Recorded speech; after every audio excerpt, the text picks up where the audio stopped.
I want to live to the fullest, and walking that trail is really making me feel alive.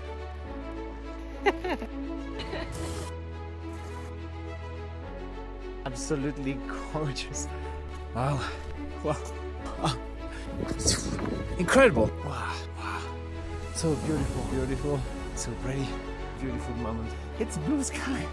I love it so much. It's terrible. Freaking hot. Was rough. It's cold. Very windy. It sucks. I'm just so tired.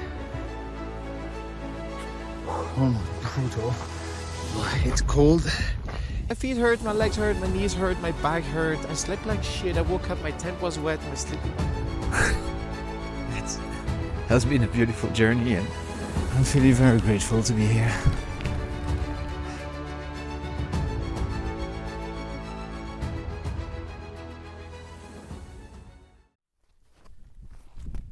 So here's Mexico.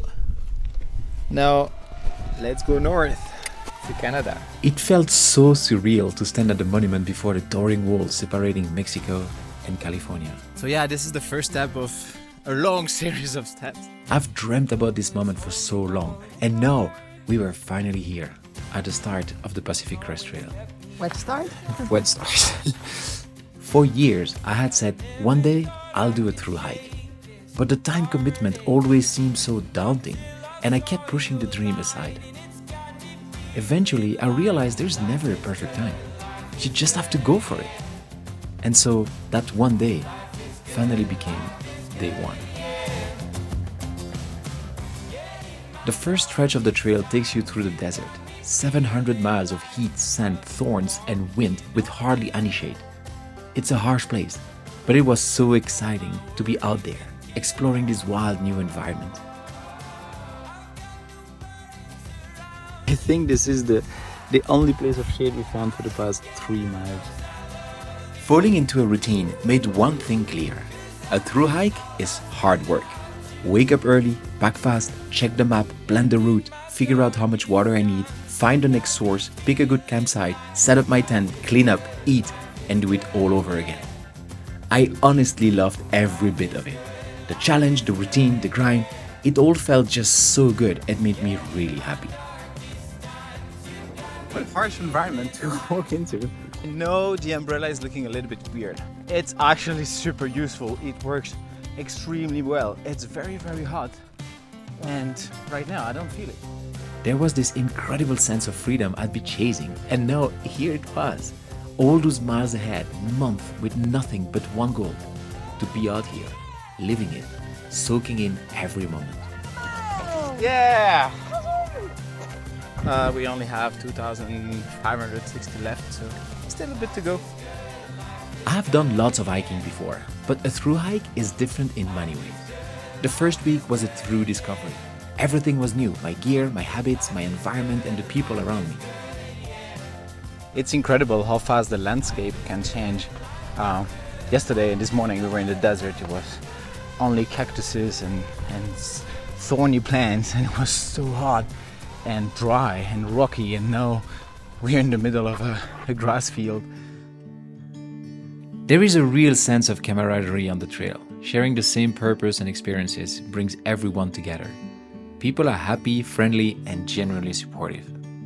I know it's getting very hot in the day, so from 1 to 3:30 p.m. it's just too hot to walk, so we take a break there. So we wake up around 5:45 with the sun and the birds, and then have a good walk before having breakfast in a nice spot, and then again a few miles before lunch. Then we take a little siesta in the afternoon, waiting for the temperature to cool down, and then we hit the trail again like around 3:30 or 4 p.m. for another 1-2 hour walking before arriving at the campsite.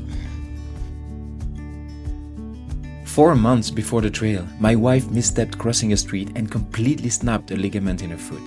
We couldn't believe it happened. Such bad luck. Just few weeks before we started, she was still on crutches. Still, we started the trail with hope, energy, and a backpack full of expectations. But the trail doesn't care about your plans. She was injured, and every day was a struggle. The thought was scary. Will she be able to stay on trail? We rolled into our first town stop to resupply and were greeted by the mayor, who, to my surprise, was a dog. I got some calories in, bought a new pair of shoes and left my old ones in the shoe graveyard. I did some laundry, ate a bit more and then hit the trail again. This is such an incredible view and I wish I could capture it better. I just can't. I guess you should be here to see it. My wife decided to take rest and recover while I kept going, walking solo towards the first summit. Every step I'm amazed. It's like whoa, and 10 minutes later, whoa again. That's incredible. I feel so lucky to be here. Wow. Going on an adventure is like jumping into the unknown, full of excitement and just a bit of fear. A through hike, for example, is definitely intimidating. You wonder, will I like it? Will I get injured? Will I be able to finish? But that's the magic of it. You never really know how it will go. How not to be happy. That uncertainty is what makes it so special. I've always lived for adventures, and for me, that's how I truly feel alive. It's really hard to believe that just a few days ago, I was walking in the heat of the desert with cactuses and all. It was very, very hot. And now I'm walking in the snow. I mean, that's incredible how the landscape can change so fast. I set up my tent and called it an early night to rest up before climbing San Jacinto, the first summit of the trail at sunrise. 3 a.m. this morning to go to the summit of San Jacinto. So far, it's snowy, but the path is not too bad, and yeah, I'm gonna get there for sunrise. I'm pretty sure it's gonna be amazing, and it's so magical to hike during the night. I mean, it's just so beautiful. And the stars, it's just so quiet and peaceful. It's just. I headed up solo. Most people skipped it because of the snow and the tricky trail. Plus, it's technically a side quest, not part of the official PCT. But hey, if there is a summit, I'm in. A few more minutes before sunrise.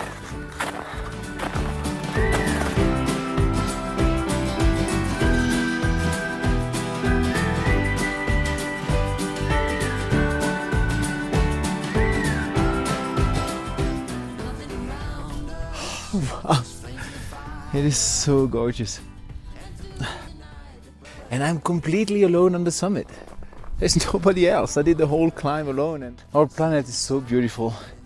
It is so incredible. The colors, the nature, and I'm really glad to do this long journey because it's such a beautiful way to get connected again to nature and just to enjoy once again all the beauty that's to offer. People keep spending a lot of money to have different kind of experiences. Man, just go climb a mountain for sunrise. It's free and it's gorgeous.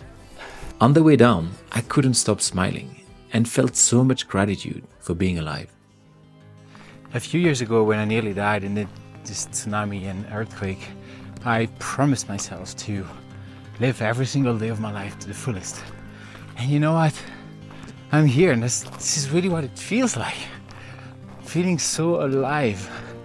And this is what I hoped for, but I really feel it since the first step. And I was just sitting on the stone looking at the nature, at the pine, at the snow. I mean, it was like, wow, I feel so lucky. I mean, so lucky that I have the chance to be here.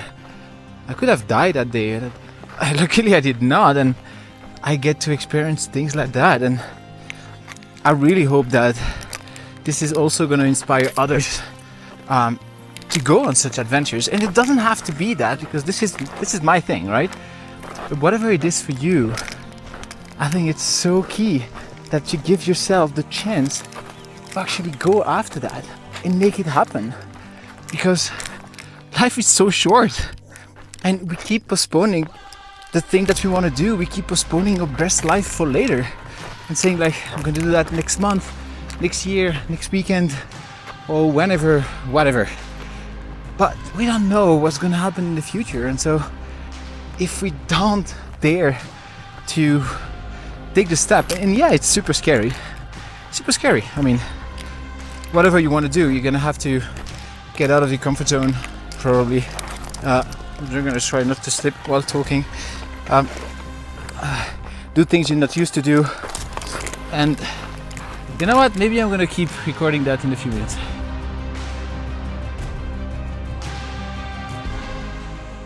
So there is never gonna be a perfect time. I mean, you're gonna have to create that perfect time. And yeah, this is gonna take courage, and you're gonna have doubts and everything that comes with it. But if you don't do that, you can end up with regret. And overcoming your fears is easier than bearing the weight of your regrets. Well, that was my morning wisdom. Yeah, the trail really gets you thinking. It's like your mind starts to slow down and just sort through everything while you're out there. Seriously, I cannot believe it.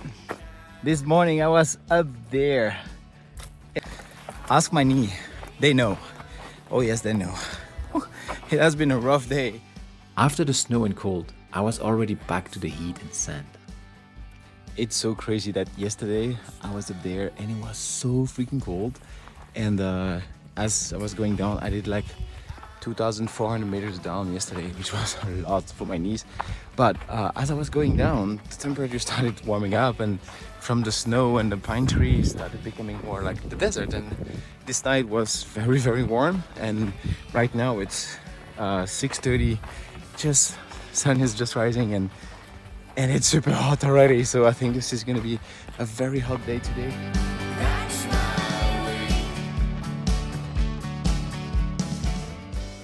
Every day I'm like, well, that was the best so far.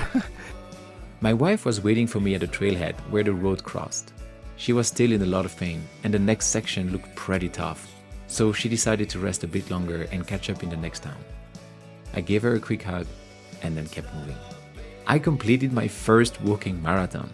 My body was sore, but I felt amazing. No blisters, no major pain. I was definitely lucky. This section sucks. It's been miles and miles. I'm walking in this middle of nowhere because the trail has been completely washed out. So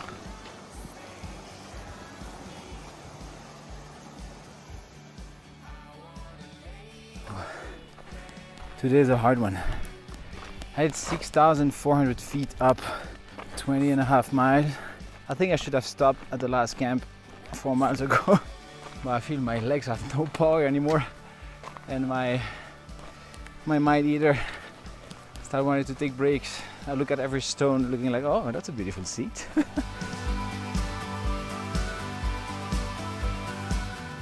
My wife came back on trail, pushing through on ibuprofen, but the pain was intense. She feared it might lead to further damage or permanent injury. She was in that tough spot we had both dreaded, facing the hard decision of whether to continue or leave the trail.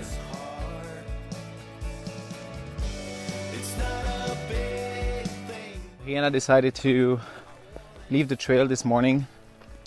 It was a hard decision, but I think it was the best. She was suffering all day long, pushing her ankle, and I mean, what's the point? To just be in so much pain at every step, not even being able to enjoy.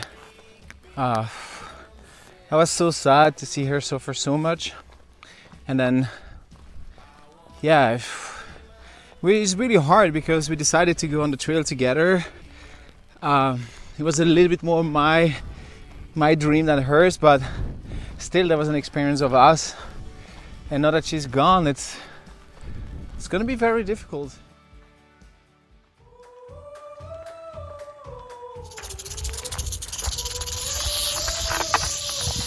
I almost stepped on a rattlesnake. Jeez, he scared the shit out of me. It was so close. I don't mind to get close to them when I see them first, but when they see me first, it's a little bit less fun. Oh my. With over 35,000 steps a day, the odds of a twisted ankle, snake bite, or other undesired surprises are always there. Oh, sometimes it's hard to get out of bed. You're warm and cozy and you're like, I just want to stay in. But in nature it's the same, except that when you get out, man, what a show.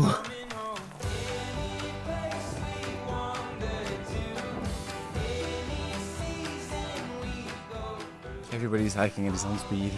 And so during the day, you're alone, and in the night, you just camp with people, sharing the stories of the day, and enjoying the company of the group, making the plan for the day after, and then keep going. Next up was the second summit of the trail, Mount Baden-Powell. This time I wasn't alone. We slept under the stars, then set off in the dark to reach the summit just in time for another breathtaking sunrise.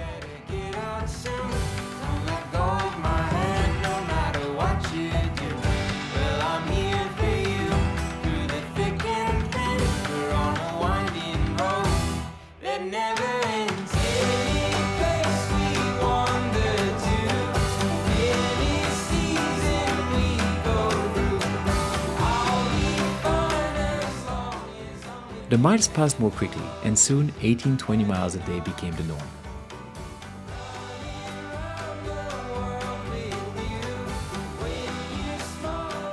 I'm just crossing the 400 miles this morning, like a bit more than 600 kilometers. It's going so fast. I'm pretty sure it's gonna be arriving in Washington, and I think like already where the time goes. It's like the only harder things now is that I do miss Rihanna a lot, and still did not process completely that I'm gonna keep going on this like 2,000 more miles alone without her, and that's still really hard. I miss her. It's a bit difficult with the connection, so I can't even talk to her every single day, and just hope she's doing fine. A trail family is something special. It's a group of people who can count on each other, look out for one another, and build a bond that's hard to find elsewhere. After more than a month on the trail, you start making some real friendships.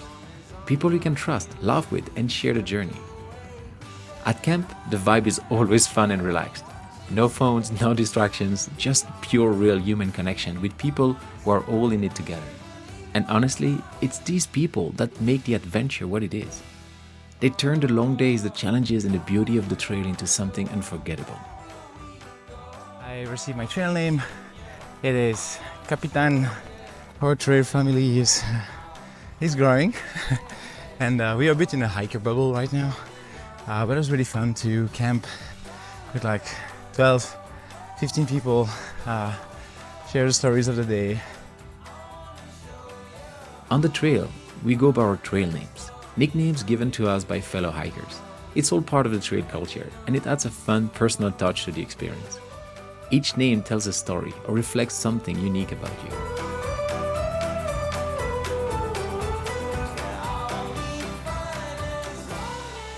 I was approaching an iconic section of the trail, the Mojave Desert. We squeezed into a van to resupply, did some hand laundry, and then came together to plan our night hike, aiming to beat the brutal heat of the day.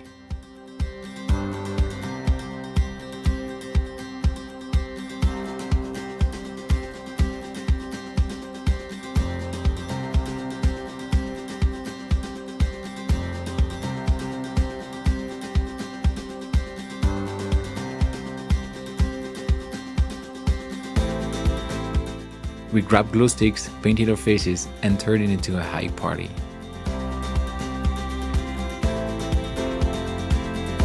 After a few hours of sleep, we were back on the trail.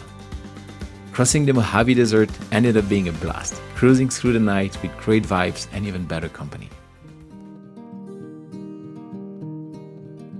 A bit more than a week I'll be in Kennedy Meadows, and that's the end of the desert and the start of the Sierra Nevada, and I'm so super looking forward to it. It's gonna be so cool. I cannot wait for to be in mountains again and forest, and yeah, the desert is incredibly beautiful, but I'm happy for a change now. I'm looking forward to it. Landscape shifted once again, and now I was walking through wind farms, and as you'd expect, it was pretty windy. I was eager to leave the desert behind, but even though the end was in sight, there were still challenges ahead before reaching the Sierra Nevada mountains. I think today is the first time my motivation is going a bit low. I feel just so tired. I haven't been able to recover well in the past days. Not sleeping enough, and I don't have so much pain in my legs and my feet. It's pretty alright. I had my first blisters on my hand because of the trekking poles. Yeah, go figure. Why today? After 600 miles, nothing. Interesting. I was feeling exhausted. The heat wasn't making it any easier, and I knew it was only a matter of time before those small trees and flowers gave way to nothing but thorny bushes and Joshua trees. There is a heat wave coming, so we expect in the coming days like around 35 degrees plus. There's not much water. We had a 17 miles water carry followed by a 25 miles, and now there is a long stretch tomorrow like of 35. Well, thank God there are some trail angels putting some water cache there, so that's gonna help. Walking through the desert in a heat wave felt like moving through an oven. The dry heat made my mouth so dry that swallowing was tough. I had to sip water constantly, watching the miles, the time, and my water supply. It's so freaking hot, and those Joshua trees, they don't bring so much shade. And it is 10 a.m. It's gonna be brutal today. Like, with barely a shade nowhere. I mean, it's proper desert. Shade was rare, and only a few Joshua trees offering questionable relief. It was the constant battle against the sun. So this is a huge milestone. It's the 1,000 kilometers, and so 1,000 kilometers in 42 days, I think. Wow! Woo! Even when it's tough, there's always something to celebrate to keep the vibes high. Slowly, the trail began to gain elevation, and the air turned a bit cooler.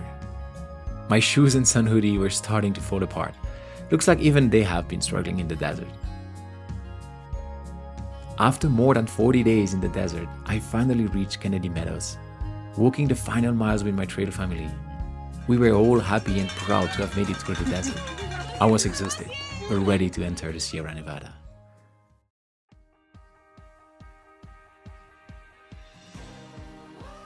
People who ask why will never understand. I've always felt this pull to explore, to go beyond the ordinary and see what's out there. It's more than curiosity. It's this deep, unexplainable drive to push the limits, to step into the unknown and experience the world in its rawest form. It's something I've felt since I was young, and no matter how hard I try to explain it, some people just won't get it. But that's okay, because it's my journey, my need to discover and experience. I was so excited to finally hit the Sierra. Mountains have always been my playground. Snowy peaks, steep valleys, rushing rivers, hidden lakes, they've got this magic to them. Though that bear canister weighing down my pack, well, not so magical. I love the mountains so much. It is so special to be here. Oh wow. But it wasn't going to be easy. I started with a solid 7-day food carry and a summit of Mount Whitney. So you seriously cannot not like this. I mean, when you're here, you automatically fall in love with the mountain, the view, and you feel so small in front of nature, and it's so humbling as well. And there's this feeling of awe and wonder. I mean, wow, I feel again so super lucky to be here. So blessed, so grateful. And I'm trying not to fall in the same time, because that would be a pity. It was hard enough to climb here already. Most people head up Mount Whitney for sunrise, but we decided last minute to make it for sunset instead. The only problem? Well, it was already 4 p.m, so it turned out to be a mad race with the sun to get to the top on time. Almost there. I'm on top of Mount Whitney at 4,440 meters, 14,500 feet. On this side you can see the desert, and on the other side the sun setting on the Sierra Nevada. It was an incredible way to kick off the Sierra section. For me, standing on any summit makes all the effort to get there completely worth it. The views were beautiful, stretching endlessly in every direction. But it was freezing up there, and as soon as the sun dipped below the horizon, the cold set in fast. With a bright moon lighting the way and millions of stars overhead, it was already time to head back down. With the elevation came fresh, cold air, a relief after weeks of brutal heat. The trail got sketchier up there, especially with snow on the passes and river crossings that were no joke. Now I am climbing up to Foresta Pass, another pass at 4,000 meters. So struggling a bit to talk, but damn, it's so pretty. And the view from there is gonna be incredible. We stuck together as a trail family to push through, finding our way over passes, through icy rivers, and across snowfields. Sometimes we'd sit on our mats and slide down the steep snow. It was so much fun to slide our way down. The Sierra did not disappoint. It wasn't a particularly heavy snow year, just enough to add a touch of beauty and adventure without turning the hike into a real struggle. Those lakes up there are just something else, especially knowing they are only accessible on foot. Every day, the skies were a perfect blue, the sun was blazing, and the icy lakes a much needed break for a quick dip. Almost every day, I got my bath in. It's been now a few weeks that my wife has been out the trail, and it has been really hard. It's just because, well, first of all, she's in so much frustration and still pain in her foot. And yeah, feeling so frustrated not to be able to hike and not to keep going on this adventure, and in the meantime trying to figure things out, but being sad and lonely, and which I totally understand. I would be so freaking depressed if I had to leave the trail, and for me also, because I always wanted to do this adventure with her, and now being alone, it feels like I'm not at the right place. And it's this conflict between I really want to be with her, and it breaks my heart to know that she's suffering and that she's not feeling well, and me wanted to complete this dream and go to the end. And so I'm like, is that selfish for me to stay on the trail? Should I leave the trail? Would that help? But then how am I going to feel afterwards? Like, it is a really confusing situation to navigate, and I really want her to be happy, and right now she's not, and I don't really know what to do. It was a constant battle in my mind, feeling so grateful to be here, living this dream I'd worked hard for, yet carrying this weight of guilt. I knew she was struggling, and part of me felt selfish for staying on the trail. Out here, the trail forces you to face yourself, your decisions, and the emotions you try to bury. It's not just the miles that test you. It's the mental challenge of balancing your love for adventure with the pull of responsibility and connection to those you care about. I'd lie awake some nights wondering if I was doing the right thing, if the sacrifices we were making for this journey were worth it. There were no easy answers, only the daily challenge of putting one foot in front of the other and hoping, in the end, it would all make sense. So I tried to make the most out of every moment. I can't get enough of this blue sky every single day. It's so good. Every day was kind of the same. Walk, eat, cross a path, walk some more, sleep, repeat. But each one was packed with its own little adventures. Another lake, a river to cross, another pass. The mountains are never boring. I always feel so happy and amazed by the beauty of our planet, with so many places to explore and adventures to experience. Every time you get out there, you remember why preserving nature is so important. For most of our evolution, we lived in nature. It's in our DNA. But somehow, we've become so disconnected. Everyone craves a piece of it, whether it's plants in their home, a weekend hike, or just sitting by a window soaking in the sunlight. But none of that can replace the real thing. Being immersed in nature, surrounded by its beauty, feels like being where we're meant to be. Out here, You just don't see it, you feel it.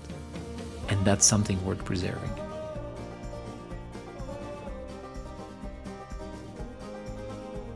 I've been lucky enough to travel all over the world, from deserts to jungles to some of the tallest peaks, and still nothing compares to the beauty of moments like these. Being out here reminds you how much there is to explore, how many adventures are waiting if you're willing to step outside. After pushing across the San Joaquin River, I saw my first bear. It was a big one, crossing the river just as I made it to the other side.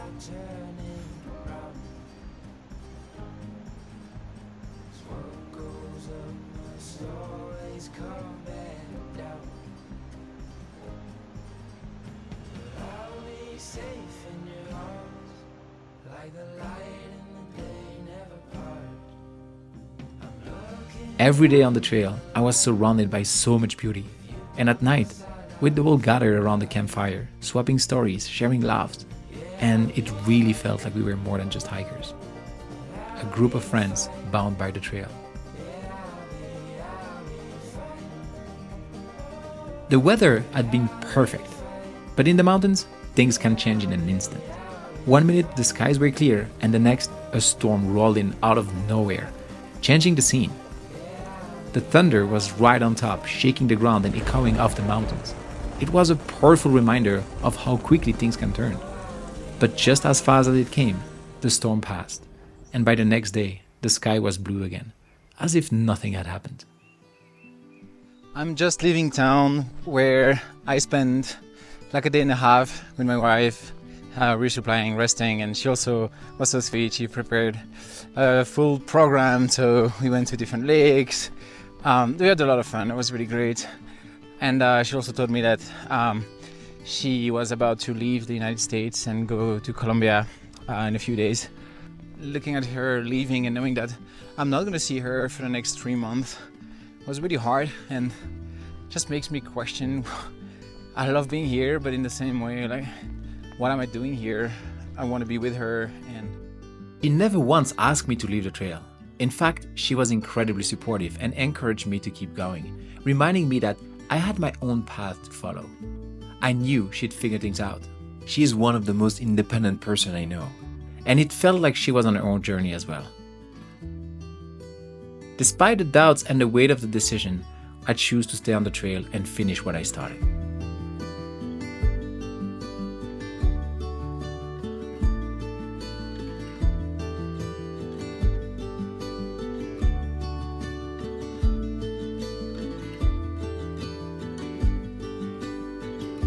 With the high Sierra now behind me, the snow was replaced by green forest. I decided to take a small detour through Yosemite National Park. It was like a 2-day holiday from the trail, a chance to step away from the daily grind and simply enjoy the beauty of the park before continuing the journey.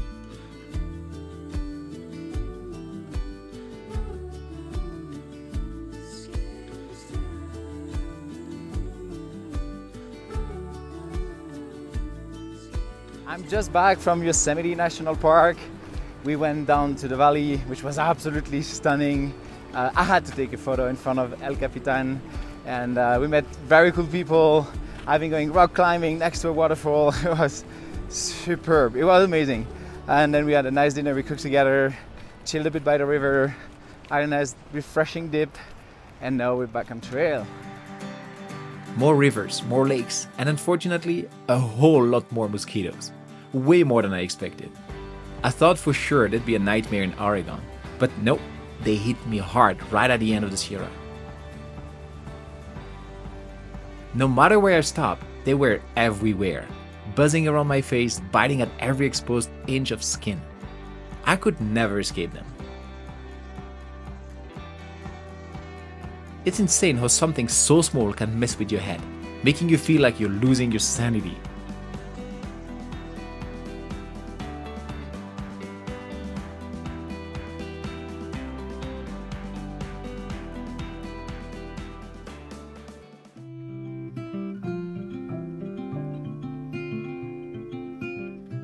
I've just crossed a very important marker, the first 1,000 mile.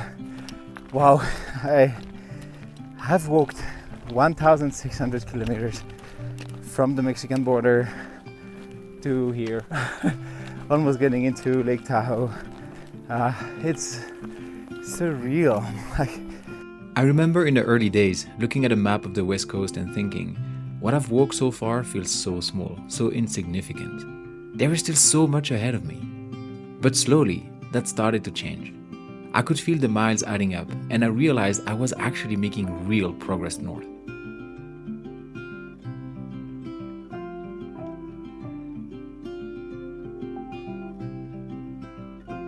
Along the way, there were moments of unexpected magic. Imagine you're walking along the trail feeling the miles, and suddenly you arrive at a spot where trail angels have set up a small or even big spread of food and drinks, just waiting for hikers to arrive.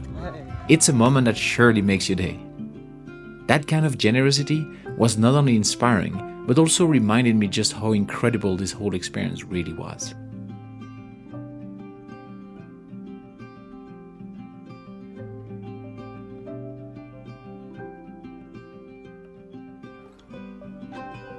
I tried to take in every moment, every step, and really appreciate the journey. But before I knew it, I found myself at Kennedy Meadows North, standing at the end of this epic stretch of the Sierra Nevada. It felt like a huge milestone, but also I couldn't help but think there is so much more ahead. The adventure was just getting started.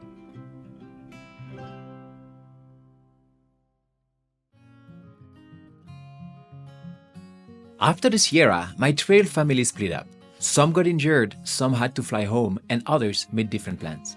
By the time I reached Lake Tahoe, the trail felt less crowded. Still, I was lucky enough to find some incredible people to hike with, and kept meeting new faces along the way. I calculated if I want to get to Canada by September 21st, 22nd, I'm gonna have to do 25 miles, like around 40 kilometers every single time I walk, which is quite intense.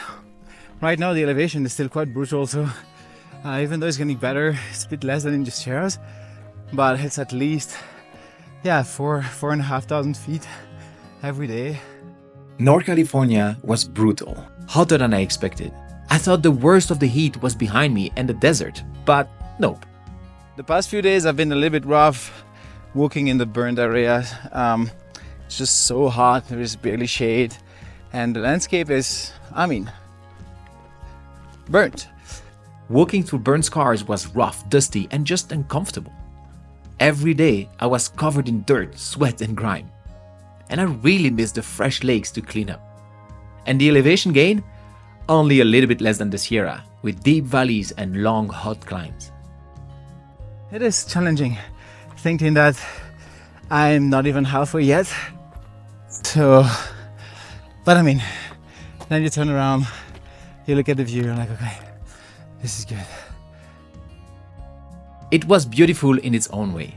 And I even got to see my second bear. There is this raw, powerful beauty about them. I felt like I'd been given this little gift, a reminder that out there, I was just a guest in their backyard. It was humbling, and honestly just really cool to witness that wild beauty up close. The landscape was different, and I found myself already missing the high, jagged peaks of the Sierra Mountains. The forest felt like home now, and each time I stepped back into civilization for resupplies, it got harder. Downs felt louder, busier, almost out of place, pulling me out of the natural rhythm I'd found on the trail. I craved the solitude and simplicity of the wilderness more with every mile.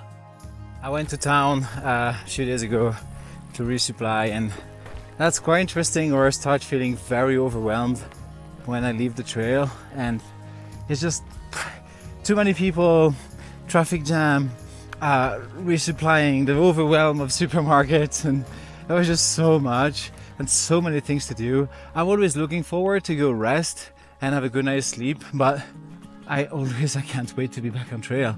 And I was just back like a few miles in, sitting next to a lake and being like, oh, finally back in peace.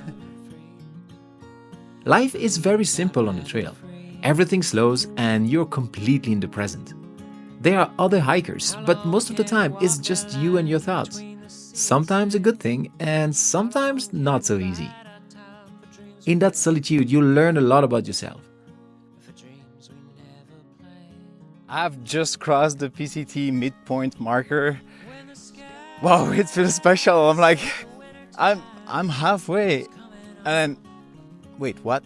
I'm only halfway. Woo. It's day 89 today. And yeah, I'm happy. That's a big step. And summer was fully here, and with it, the start of the fire season. One day the sky suddenly turned a sickly yellow-brown with this weird dim light. It felt like a scene out of a doomsday movie. yeah, today I woke up with ashes in my tent. As you can see, it's super smoky everywhere. More and more fires around, and yeah, I was really sad to just accept the fact that I'm not going to be able to go, to stay on the PCT until the end, because there are already some closures. One just ahead, like in 100 miles, and more in Oregon. When I was planning the trail, I read all about the West Coast fires and how every year parts of the trail closed down. I hoped I would be lucky, but reality hit hard. Fires were popping up everywhere.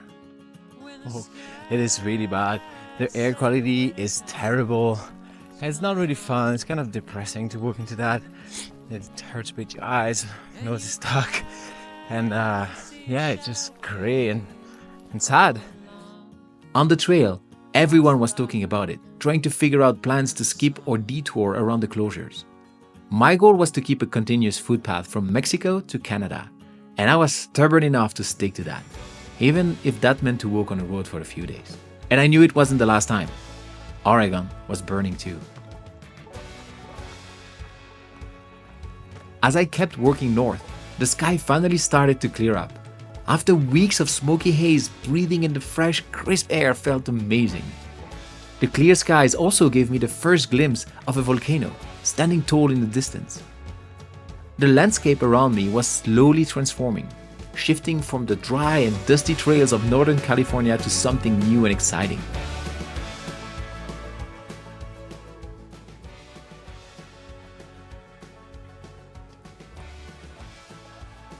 Yesterday I crossed the 100 days on the trail.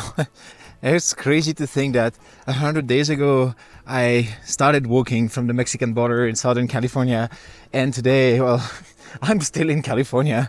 This state is so big.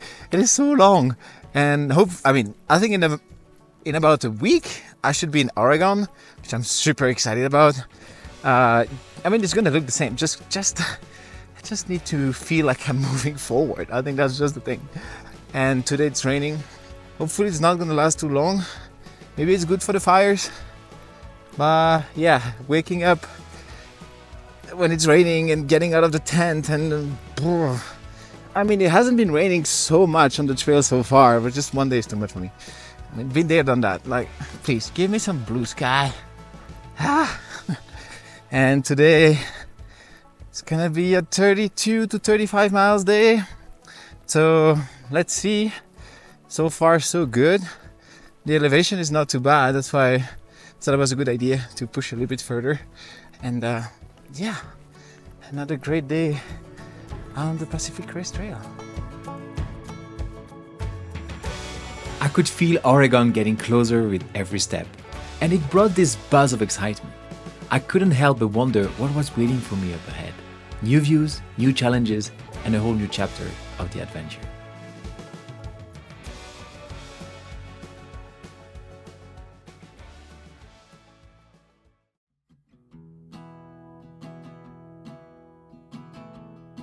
That was my first night in Oregon, and it was absolutely the same. Just this morning, waking up, and you think it's clouds, but it's not. It's smoke. It's very smoky.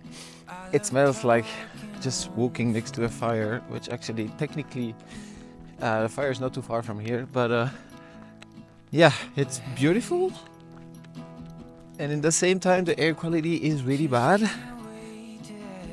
After 108 days and countless miles through California, crossing the border into Oregon felt like a huge step forward. It was a new chapter, a fresh landscape, and a reminder of how far I'd come. I'd often heard people describe Oregon as flat, and part of me imagined endless plains stretching all the way to Washington. Okay, I wasn't that naive, but still, While Oregon is the flattest stretch of the PCT, it's nowhere near flat. So all those plants that you see around me are huckleberries, and I just found, oh, this is a good one. Look. And they are absolutely delicious. I mean, if you look around me, it is just completely covered with them. The dry, steep valleys of Northern California gave way to volcanoes and thick green forests. I got lucky and saw a few more bears, each one adding to the sense of adventure in this wild place. Volcanoes are stunning, but crossing lava fields? Not exactly what my poor feet needed. It felt like every step was a bad decision, sharp, jagged rocks poking and prodding. With Washington in sight, it was time to push the miles to beat the cold season up north. Suddenly, 25 miles was the new normal, and I was often doing 30 miles a day, hiking from sunrise to sunset. But I'd still end up setting camp in the dark most nights, just trying to get as far as I could. It's like 8:20, and I still have like a mile to do. You can hear my voice, I'm pretty feeling low, my feet hurt so bad, my whole body aches so bad, and it's just so late. I've been walking for like almost 12 hours now. And yesterday the 29 miles, the day before 29 too. I don't know. It's just rough. It's just the reality of it. The terrain was tough. Burn scars, fallen trees scattered across the trail, overgrown bushes that seemed to reach out and grab at me. And as that was not enough, the nights were getting colder. Some days, morale was pretty low, whether it was from exhaustion, tough weather, or just a constant grind. But I had to remind myself, that's part of the experience. I woke up this morning, tent was soaked, sleeping bag was wet, so much condensation inside and super cold. I'm like, my hands are freezing, everything sucks. And then I unzip the tent and I look up and I see the blue sky. I'm like, thank God, at least there is that. And just right now, the sun again is coming. But I don't know why it's so cold. It's, it's kind of morning, so okay, I'm gonna take a break right here. Oh my, more of that.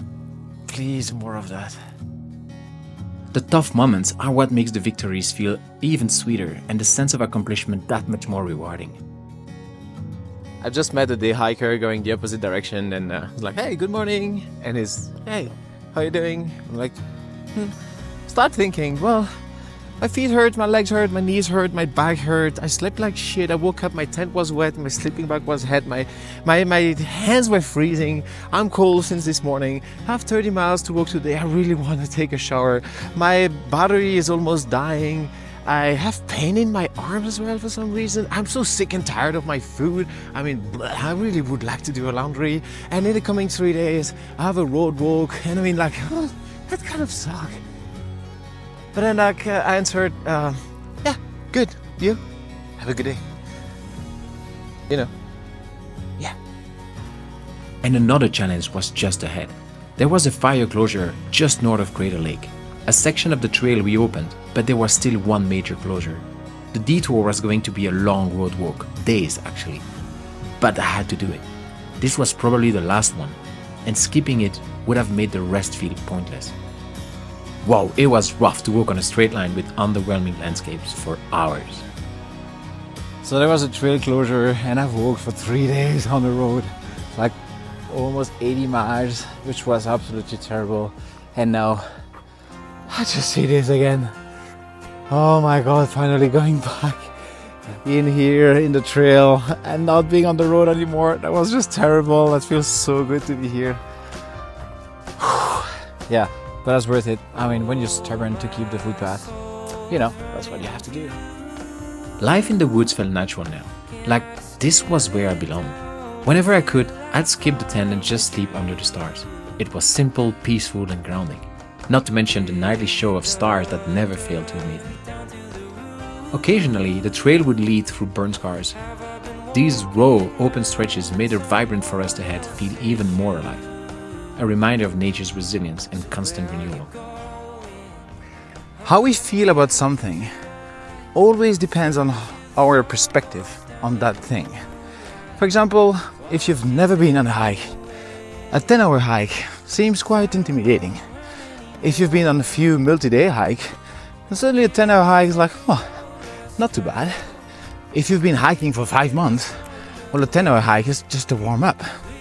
Now, the more you do hard things, the more things feel easier. Now, the thing is that those things are not easier. Like, for example, if you've been running a few Ironmans, well, running a marathon feels easier. Now, running a marathon will never be easy, but our state of mind is different. If you've been running Ironmans, the moment you do a marathon, you know you're going to be able to do it. You know you're confident, you're okay with it, and your emotional and mental state is way different. So, what if you would do harder things in your life, and the things you find hard now would feel easier? What would you do differently?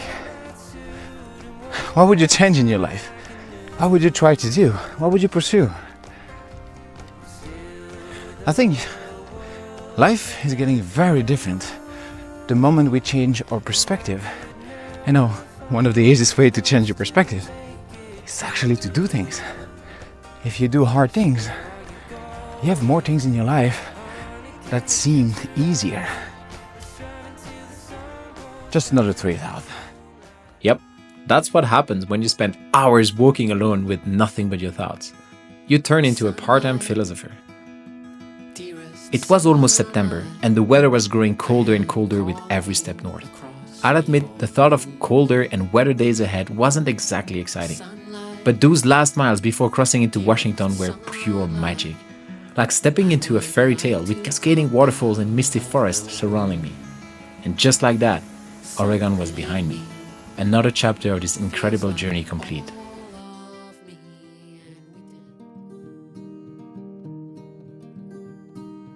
After a quick stop in Portland to resupply and send boxes, crossing the Bridge of the Gods felt so special. I was about to start the last stretch to the northern terminus. I'm crossing the Bridge of the Gods, going from Oregon to Washington. It feels so special, it's incredible. I'm so happy. I mean, that's the last stretch. I only have 500 miles left, and 500 miles would seem so much a few months ago, but right now it's like, whoa, this is gonna go fast. In 21 days, I should be at the terminus. So it's getting real now. It's the end, it's the last part.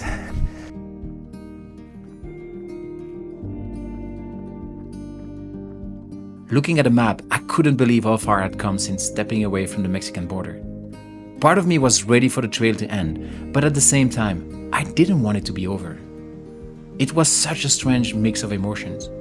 And through it all, I found myself missing my wife more than ever.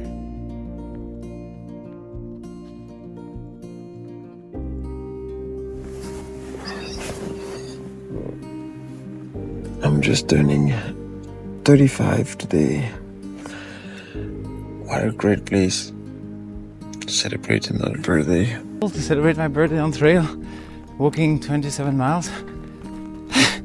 Now, what a place to be. And I feel pretty young. I feel good. I'm really happy that I can do everything I want with my body. I kind of feel at the peak of my strength and endurance, to be honest. The only thing I see is that the recovery is taking longer than before, that's for sure. But still I have many years in front of me to do a lot of crazy other things, and that feels good. You know, we tend to really think like aging is so dreadful, and I don't really fear aging. The only thing I fear is not being able to move the way I can move right now. But I know if I keep taking care of my body, it's not gonna be a problem. And especially if I keep doing everything I want to do when I can do it.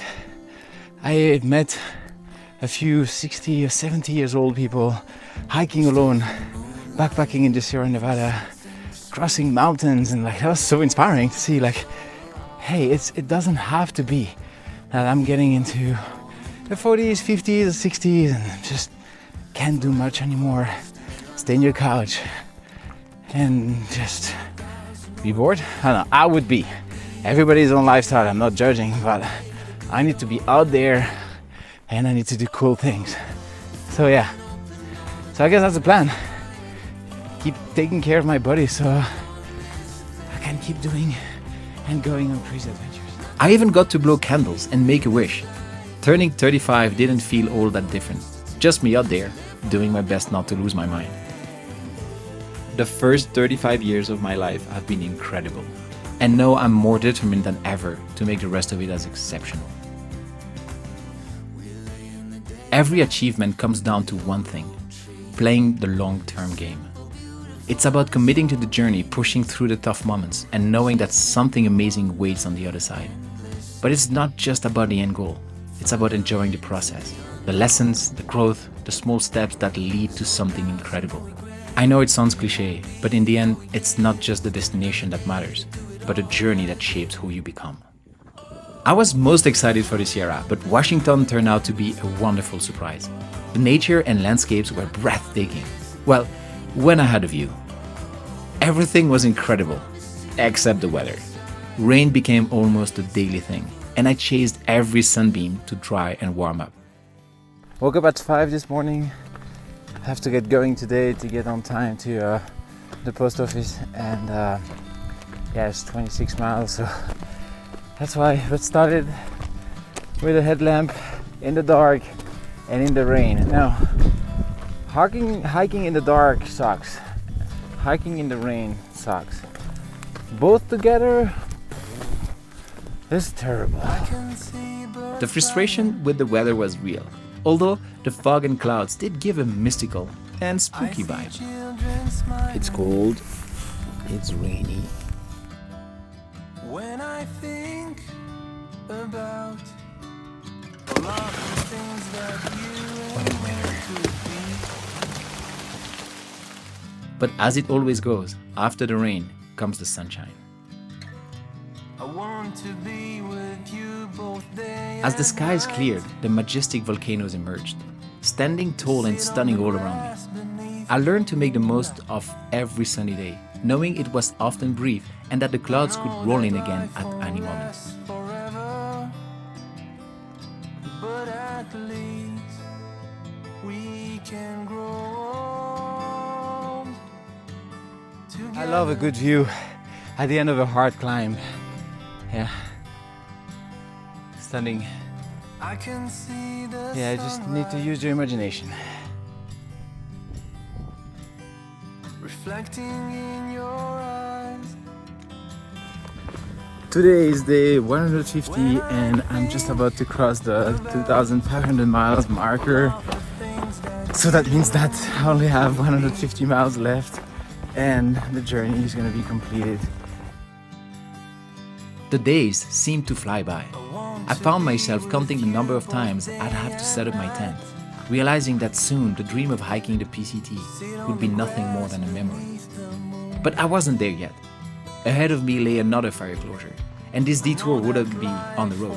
It would take me across several steep valleys and overgrown vegetation. But at least we can grow old. This is so beautiful, but it's steep.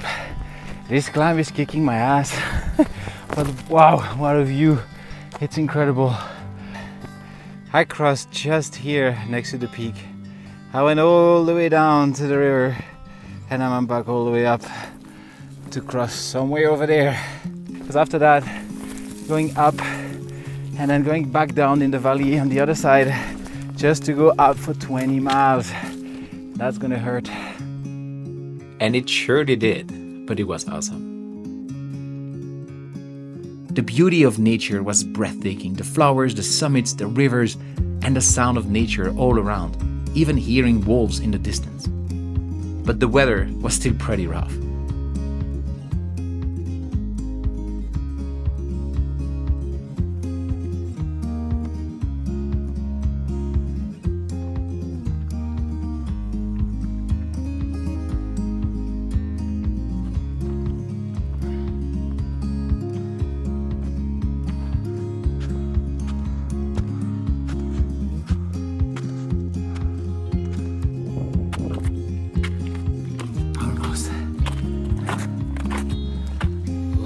cold, it's wet, it's getting dark.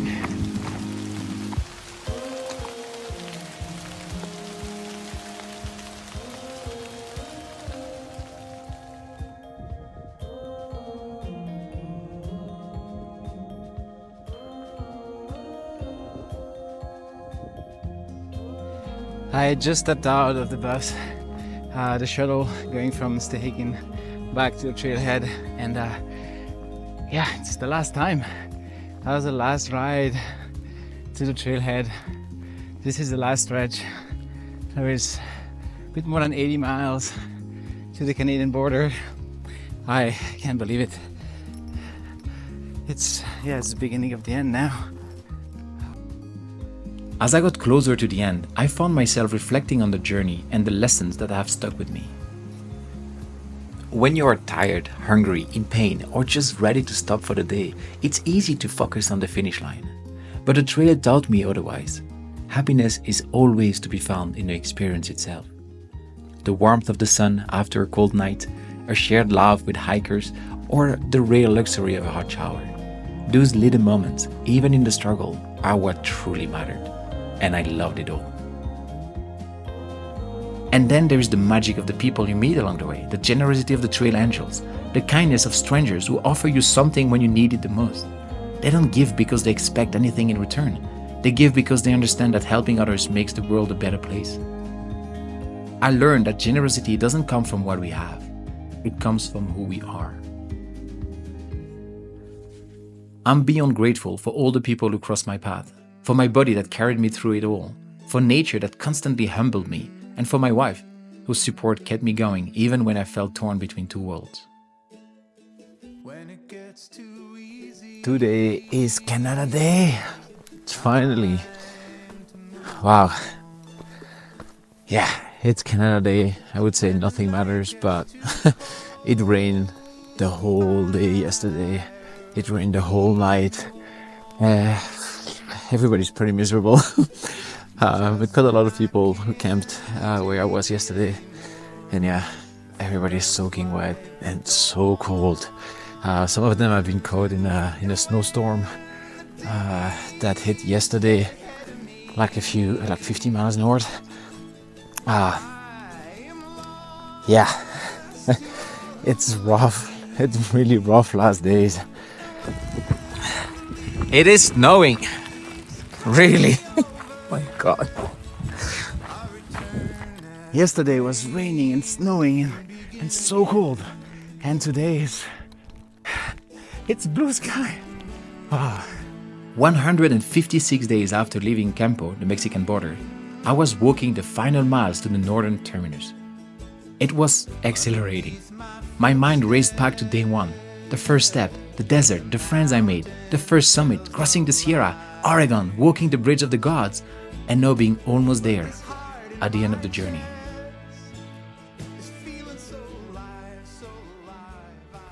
This is the last mile. The trail felt long, yet it flew by in an instant. I could feel the emotions bubbling up, and suddenly I could see it. The northern terminus. It felt surreal.